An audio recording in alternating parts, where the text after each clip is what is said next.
है वो है मिसिंग टर्म। इसका पार्ट 1 हमने आपको अपनी पिछली वीडियो में समझाया है। तो आज हम नेक्स्ट वीडियो करने जा रहे हैं मिसिंग टर्म की, जिसमें कुछ और क्वेश्चंस हम करेंगे जो बिल्कुल नए हैं और उन्हें करना कैसे है। तो आइए शुरू करते हैं अपने पहले क्वेश्चन से। तो हमारे पास पहला क्वेश्चन क्या है, जैसे आप देख रहे हो हमारे पास यहाँ पर एक सीरीज है 3, 23, 43, 63, 83 और नेक्स्ट टर्म हमें फाइंड आउट करनी है। तो सबसे पहले आपने क्या देखना है कि इस सीरीज में इस जो भी आपको दी हुई है ये सीरीज, अब जैसे आपने फर्स्ट टर्म जो है वो आपकी है 3। अब आप सबसे पहले से माइनस करके देखेंगे। जैसे मान लीजिए हम 23 में से 3 को माइनस करते हैं तो हमारे पास क्या आता है 20। ठीक है, अब आपने क्या करना है 43 में से आप फिर 23 को माइनस कर दीजिए। 43 माइनस 23 तो अगेन हमारे पास क्या है 20। अब अगर आप आइडिया लगा लेंगे कि जब फर्स्ट टू टर्म्स का कॉमन डिफरेंस सेम चल रहा है, जरूरी नहीं है कि सेम चले, हर सीरीज में जरूरी नहीं है कि सेम मेथड हो, बट इस सीरीज की जो हम बात कर रहे हैं इसमें 23 से 3 माइनस करते हैं तो 20 है, अगले टर्म में से फिर पिछली टर्म को माइनस करते हैं तो 20 है। अब यहाँ पर आप आइडिया लगा सकते हैं कि अगर हम 43 में 20 प्लस करते हैं तो हमारे पास क्या आता है 63 में अगर हम 20 प्लस करते हैं तो वो क्या है 83, क्योंकि 20 का कॉमन डिफरेंस है। तो ऑब्वियसली अब आप क्या करेंगे 83 में 20 प्लस कर देंगे तो हमारे पास क्या आ जाता है 103। तो मतलब हमारी जो नेक्स्ट टर्म है वो है 103। अब आपका फर्स्ट क्वेश्चन हो गया कंप्लीट। अब चलिए अपने सेकंड क्वेश्चन की तरफ देखिए, क्योंकि हमने मिसिंग टर्म की कॉन्सेप्ट को समझना है तो इसके लिए सबसे पहले मैंने वो क्वेश्चन चूज किए हैं जिन्हें आप सबसे पहले समझ सके, ठीक है, जो ज्यादा डिफिकल्ट नहीं होंगे। तो इसमें क्या है, जब आप नेक्स्ट क्वेश्चन को देखते हैं तो देखिए आपके पास क्या है 1, 2, 5, 12, 27 और हमने नेक्स्ट टर्म को फाइंड आउट करना है। ठीक है, अब देखिए जैसे यहां पर हम पिछले वाला मेथड यूज करते हैं, कॉमन डिफरेंस निकालते हैं। अब देखिए जैसे हम 2 में से 1 को माइनस करते हैं तो 1, अब आप 5 में से 2 को माइनस कर दीजिए 3, यहां से आप 12 में से 5 को माइनस कर दीजिए 7। तो इस तरह से आप अगर मान लीजिए कि हम कॉमन डिफरेंस निकालते हैं, जैसे ये 1 का है, यहाँ पर कितना है 3 का, यहाँ पर कितना है 7 का, और यहाँ पर जैसे 27 है, इसमें से अगर हम 12 माइनस करते हैं तो 15 का। लेकिन अगर आप देखेंगे, अगर हम इनमें भी कोई कॉमन डिफरेंस देखते हैं 3 - 1 2 और 4, तो कुछ भी कॉमन नहीं है। ठीक है, तो मतलब ये मेथड यहाँ पर नहीं चलेगा। तो देखिए एक मेथड जो है वो सब में यूज नहीं होगा। तो हम कोई और तरीका निकालेंगे जिससे कि हम इस क्वेश्चन को सॉल्व कर सकते हैं।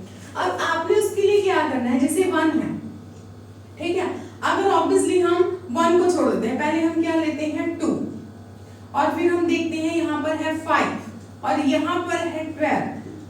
तो स्टूडेंट्स सबसे पहले आप नोट कीजिए कि जैसे 2 है, 2 को अगर हम 2 से मल्टीप्लाई करें 4 और 4 में 1 प्लस करें तो वो क्या बन जाता है 5। नेक्स्ट टर्म बन जाती है ना आपकी, क्या बन गया 5।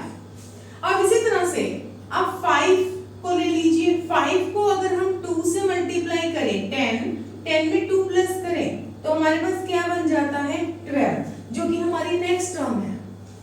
मैंने 1 से स्टार्ट नहीं किया, मुझे 2 में और 5 में कुछ 2, 5 और 12 में कुछ रिलेशन नजर आया। जैसे 2 का डबल और 5 का डबल, 2 का डबल है 4, 4 + 1 5। उसके बाद 5 का डबल है 10, 10 + 2 12। उसके लिए अगर हम 12 को करते हैं, 12 को अगर हम 2 से मल्टीप्लाई करते हैं तो क्या आता है हमारे पास 24। 24 में हम क्या ऐड करेंगे 3, तो हमारे पास क्या आ जाएगा 27। अगर हम यहाँ पर देखते हैं, देखिए पहले क्या था 1, फिर 2, फिर 3, तो ऑब्वियसली जो नेक्स्ट टर्म है वो होगी 4। आपने देखना है कि किस ऑर्डर में हमारी जो सीक्वेंस है, जो सीरीज है वो चल रही है। अब यहाँ पर तो 2 फिक्स है, देखिए, तो इट मींस कि ये जो 27 है इसे भी हम 2 से मल्टीप्लाई करें, ठीक है। अब आपने क्या करना है कि 27 को 2 से मल्टीप्लाई करना है, तो करिए, देखिए 2 को 7 के साथ कीजिए 14, 2 2 4, 4 + 1 5, और 54 में 4 ऐड कर दीजिए तो आंसर क्या आ जाता है 58। 58 इज आवर आंसर। तो मींस नेक्स्ट टर्म जो है वो क्या होगी 58। तो काफी स्टूडेंट का क्वेश्चन होगा क्या जो 1 है 1 का इस सीरीज में कोई रोल नहीं। तो स्टूडेंट्स ऐसा होता है कि कई बार कोई एक नंबर होता है फर्स्ट तकरीबन जो सीरीज से रिलेटेड नहीं होता, लेकिन ये जो 1 है 1 में भी जैसे आप 1 लिख सकते हैं तो 2 मल्टीप्लाई आप यहाँ 0 कर सकते हो तब आपका 1 आ जाएगा। तो ये मैटर नहीं करता है, बाकी सारी सीरीज में आपका जो रिलेशन है वो होना चाहिए। अब हम चलते हैं अपने थर्ड क्वेश्चन पर। थर्ड क्वेश्चन को देखिए कि आपके दिमाग में क्या आएगा कि नेक्स्ट टर्म कौन सी होनी चाहिए और इसे हम कैसे सॉल्व करेंगे। अब देखिए सबसे पहले हमारे पास क्या है 11, उसके बाद है 23, उसके बाद है 47, फिर है 95। नेक्स्ट हमें फाइंड आउट करना, बट हाउ। अब देखिए इसमें हमें क्या रिलेशन नजर आ रहा है। अब अगर 11 है, मान लीजिए हम 11 को 2 से मल्टीप्लाई करते हैं 22, यस 22 के नियर अबाउट है 23, 22 से 1 ज्यादा है। तो चलिए हम बाकी को नहीं देखते, सबसे पहले हम इस 23 को देखते हैं कि जो फर्स्ट टर्म है आपकी 11, अगर हम इसे 2 से मल्टीप्लाई करते हैं 22 और +1 तो हमारे पास क्या आ जाता है 23 एग्जैक्टली। अब जो नेक्स्ट टर्म है, नेक्स्ट टर्म क्या है आपके पास 47। तो हम क्या करते हैं, जो हमारे पास ये आया है 23 और इसे भी हम 2 से मल्टीप्लाई करके देखते हैं। जब हम 23 को 2 से करेंगे तो क्या आएगा 46। 46 में अगर आप 1 प्लस करते हो तो क्या आ जाता है 47।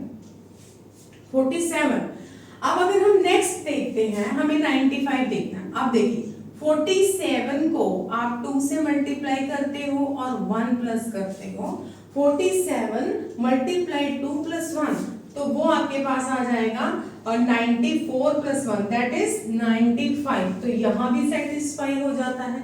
तो नेक्स्ट टर्म क्या होगी, नेक्स्ट टर्म क्या होगी, यस कि 95 को 2 से मल्टीप्लाई करेंगे और 1 प्लस करेंगे तो जो आंसर आएगा वो आपकी होगी नेक्स्ट टर्म। अब मल्टीप्लाई कीजिए, देखिए 2 को 5 से कीजिए 10, 2 9 18 और 1 19, 190 में 1 ऐड कर दीजिए तो नेक्स्ट टर्म आपकी क्या होगी 191।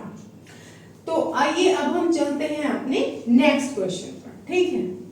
उससे पहले मैं आपको एक बात क्लियर करूंगी। देखिए काफी स्टूडेंट्स हैं 11 मल्टीप्लाई 2 + 1, इसका जो आंसर देते हैं क्या है, देखिए 11 मल्टीप्लाई 2 + 1 क्या है इसका आंसर 23 एग्जैक्टली आपके सामने है। लेकिन काफी स्टूडेंट्स ने आंसर जो दिया है क्वेश्चन का 2 + 1 3 ओके एंड 11 मल्टीप्लाई 3 = 23, तो ये गलत है, ठीक है, ये गलत है।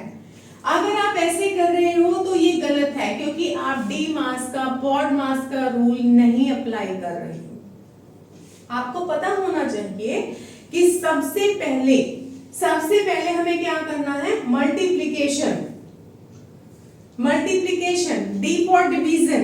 अगर आपने बॉड मास नहीं पढ़ा है तो आप डी मास पढ़ें, डी मास जिन्हें ज्यादा मुश्किल आती है। डी फॉर डिवीजन, सबसे पहले अगर डिवीजन है तो वो करनी है, ठीक है। मल्टीप्लिकेशन है, पहले आपने करनी है डिवीजन, फिर करनी है मल्टीप्लिकेशन, फिर आपने करनी है एडिशन और एंड में आपने क्या करनी है सब्ट्रैक्शन। तो स्टूडेंट्स ये आंसर सही है 23। जो स्टूडेंट्स यहाँ पर 33 आंसर दे रहे हैं वो गलत है। ठीक है, आपको डी मार्क्स का रूल जो है यहाँ पर फॉलो करना है। तो स्टूडेंट्स यहाँ पर पहले मल्टीप्लिकेशन होगी, 11 को 2 से मल्टीप्लाई करेंगे, फिर 1 प्लस करेंगे। ठीक है, अपना बेस पक्का कीजिए।